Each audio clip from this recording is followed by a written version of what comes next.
નમસ્કાર દર્શક મિત્રો, આપ જોઈ રહ્યા છો કેપીટીવી ગુજરાતી ન્યૂઝ। તો જોઈએ આજના મહત્વના સમાચાર બનાસકાંઠાથી।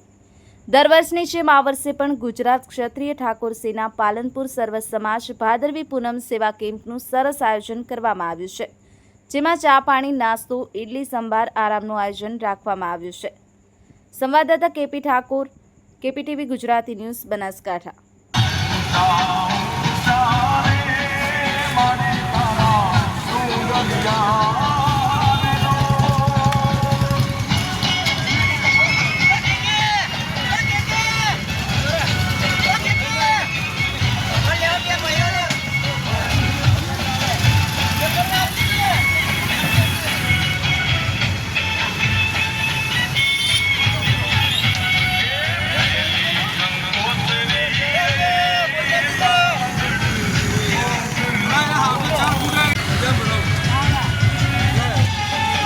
मीटर पे